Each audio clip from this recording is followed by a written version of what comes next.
नमस्कार। आज के इस वीडियो में हम बुध ग्रह, जो ज्योतिष शास्त्र में एक तटस्थ ग्रह माने जाते हैं, उनके बारे में जानेंगे।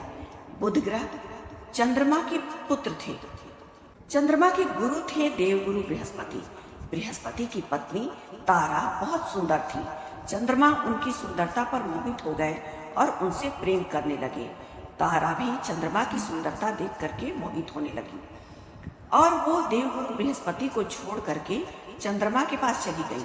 जब देवगुरु बृहस्पति को पता लगा कि उनकी पत्नी उनके ही शिष्य चंद्रमा के साथ हैं, तो वो बहुत क्रोधित हुए और चंद्रमा के साथ युद्ध करने पर आतुर हो गए। दैत्य गुरु शुक्राचार्य चंद्रमा की ओर हो गए युद्ध में और सारे देवता बृहस्पति देव के साथ हो गए। अब युद्ध बड़े स्तर पर होने लगा, क्योंकि यह युद्ध तारा की कामना से हुआ था, इसीलिए इसका नाम तारकम युद्ध हुआ। इस विशाल युद्ध से सृष्टिकर्ता ब्रह्मा को भय हुआ कि कहीं यह युद्ध पूरे सृष्टि को न ले जाए। तब वे बीच बचाव कर इस युद्ध को रुकवाने का प्रयोजन करने लगे। उन्होंने समझा बुझा करके तारा को चंद्रमा से वापस लिया और देव गुरु बृहस्पति को सौंप दिया। इसी बीच तारा ने एक सुंदर पुत्र को जन्म दिया। चंद्र और बृहस्पति दोनों ही इस पुत्र को अपना बताने लगे और स्वयं को इसका पिता बताने लगे। तभी तारा चुप रही। माता की चुप्पी से अशांत और क्रोधित होकर स्वयं बुध ने माता से सत्य बताने को कहा। तब तारा ने बुध का पिता चंद्रमा को बताया। इस बात को सुनकर के बुध अपनी माता पर बहुत क्रोधित हुए। बुध की बुद्धि बड़ी गंभीर थी, इसीलिए ब्रह्मा जी ने इनका नाम बुध रखा। पौराणिक मान्यताओं के अनुसार राहु और चंद्र जो हैं, सौर मंडल में दो ग्रह ये कलंक के दोष से घिरे हुए हैं। राहु का दोष था देवताओं की पंक्ति में छुपकर अमृत पीने का और चंद्रमा का दोष था देवगुरु बृहस्पति की पत्नी तारा के साथ प्रेम करने का।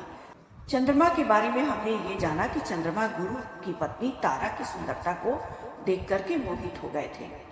अब यहाँ ज्योतिषीय दृष्टिकोण से अगर देखा जाए तो 9 ग्रहों में प्रेम या प्यार चंद्रमा ने ही किया था।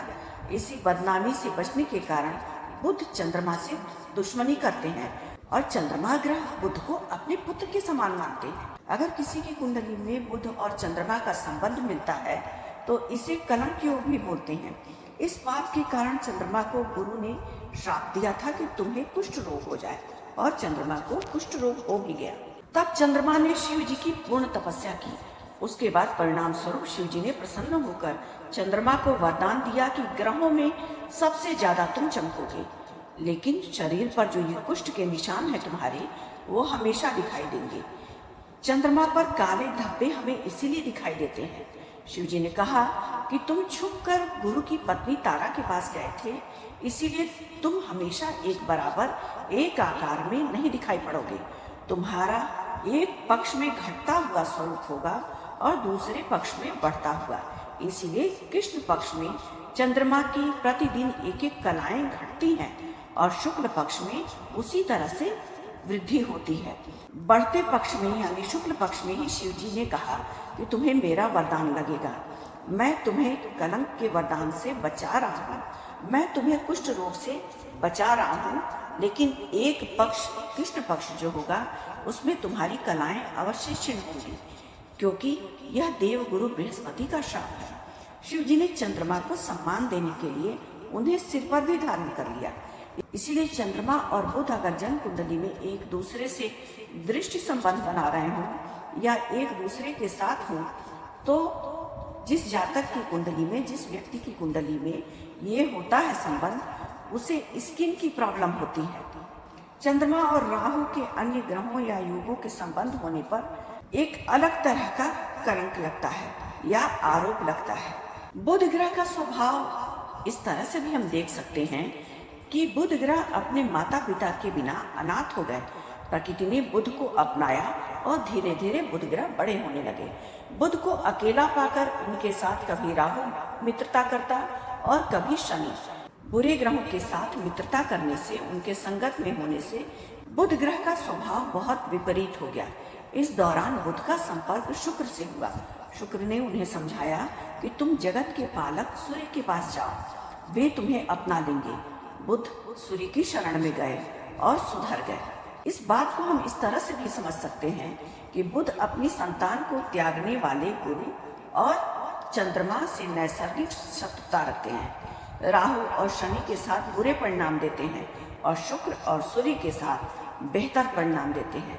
सौरमंडल में गति करते हुए जब भी सूर्य से आगे निकलते हैं बुध, तो उनके परिणामों में कमी आ जाती है और सूर्य से पीछे रहने पर उत्तम परिणाम देते हैं। जैसे देवगुरु बृहस्पति के पास धनु और मीन 2 राशियां हैं, ये दोनों राशियां द्विस्वभाव की हैं, उसी तरह बुध ग्रह के पास भी कन्या और मिथुन राशि है। बुध ग्रह को ज्योतिष शास्त्र में बुद्धि का कारक ग्रह माना जाता है और बुध को वाणी का भी कारक माना जाता है। जिसकी कुंडली में बुध कमजोर होता है वह संकुची स्वभाव का होता है। वो अपनी बातों को किसी के सामने रखने में असमर्थ होता है, उसे बहुत परेशानी होती है। ऐसा व्यक्ति ज्ञानी तो होता है, लेकिन अपने ज्ञान को दूसरे के समक्ष रखने में वह परेशानी महसूस करता है। इसके साथ ही वह व्यक्ति अपनी वाणी पर नियंत्रण भी नहीं रख पाता है और वाणी प्रभावशाली न होने के कारण ये बहुत बुरा असर भी देता है किसी व्यक्ति के जीवन में। बुध ग्रह पृथ्वी और शुक्र के विपरीत हैं। हिंदू ज्योतिष शास्त्र में बुध ग्रह को बुद्धि, तर्क और मित्र का कारक माना जाता है। बुध को वाणी का भी कारक माना जाता है। बुध, शुक्र और सूर्य के आसपास ही रहते हैं जन्म कुंडली में। जिसके लग्न में बुध ग्रह होते हैं वह व्यक्ति बहुत सुंदर दिखाई पड़ता है और उम्र से कम भी दिखाई पड़ता है। उसकी आंखें चमकदार होती हैं क्योंकि बुध ग्रह को राजकुमार ग्रह बताया गया है। इसीलिए जिसकी जन्म कुंडली में लग्न में बुध ग्रह होते हैं शुभ स्थिति में, ऐसा व्यक्ति तर्क संगत और बौद्धिक रूप से बहुत धनी और कुशल वक्ता होता है। किसी की भी कुंडली में अगर बुध ग्रह प्रभावी होता है तो वह जातक जो है संवाद शैली में बहुत कुशल होता है, वह हाजिर जवाब होता है। जातक अपनी बातों व तर्कों से सबको मोह लेने वाला होता है। बलि बुध अगर जन्म कुंडली में होते हैं तो ऐसा व्यक्ति कुशाग्र बुद्धि वाला होता है। ऐसा व्यक्ति वाणिज्य और कारोबार में भी सफल होता है। इसके साथ ही यह संवाद और संचार के क्षेत्र में भी बहुत अच्छा मुकाम हासिल करता है। अगर किसी के जन्म कुंडली में बुध ग्रह किसी क्रूर या पापी ग्रह से पीड़ित हो जाए तो यह सही नहीं होता है। तब उस व्यक्ति की बुद्धि जो है उस पाप ग्रहों से प्रभावित हो जाती है और उसके विचारों में भी स्पष्टता नहीं रहता है। उसकी वाणी भी अस्थिर रहती है। पीड़ित बुध के प्रभाव से व्यक्ति के कारोबार में भी हानि होती है। अगर किसी के जन्म कुंडली में बुध कमजोर हैं और वो केंद्र या त्रिकोण के राशिपति हैं तो ऐसे व्यक्ति को किसी ज्योतिषी से सलाह लेकर के पन्ना धारण करना चाहिए। बुध की कहानी जो है ये उनके स्वभाव को भी बताती है। बुध अपनी संतान को त्यागने वाले गुरु ग्रह और चंद्रमा से नैसर्गिक शत्रुता रखते हैं। राहु और शनि के साथ अगर युद्ध हो जाए या दृष्टि संबंध बना लें तो बुध ग्रह जो है वो बहुत बुरे परिणाम देते हैं।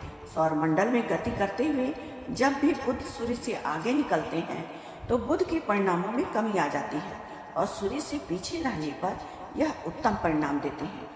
इस कहानी के द्वारा हम बुध की कार्य प्रणाली, अन्य ग्रहों से उसका संबंध, मित्रता, शत्रुता के बारे में आसानी से समझ सकते हैं। तो आज हमने इस वीडियो के माध्यम से बुध ग्रह के बारे में जाना।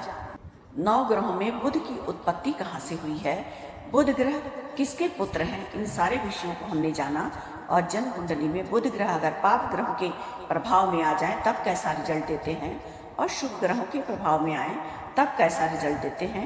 अगर बुध ग्रह जन्म कुंडली में खराब है तो किन्नर को हरे रंग का कोई गिफ्ट हमें अक्सर देते रहना चाहिए। जैसे हरे रंग का वस्त्र है, हरा मूंग है या हरे रंग से संबंधित कोई भी ऐसा चीज गिफ्ट या उपहार में किन्नर को दें तो बुध हमारे अच्छी स्थिति में होते हैं।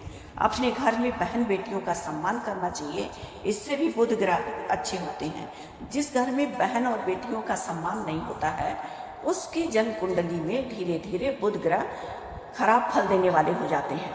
इसीलिए हमेशा अपने घर में बहन बेटियों का सम्मान करें और जिसके भी जन्म कुंडली में बुध ग्रह पाप ग्रहों से दृष्टि या पीड़ित हो रहे हैं उसे गणेश जी की पूजा आराधना करनी चाहिए, उन्हें दुर्वा अर्पित करना चाहिए।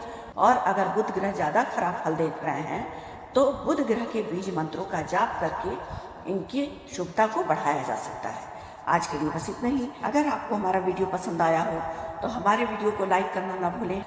इसी तरह से हम आगे भी 9 ग्रहों के बारे में विस्तृत जानकारी देंगे।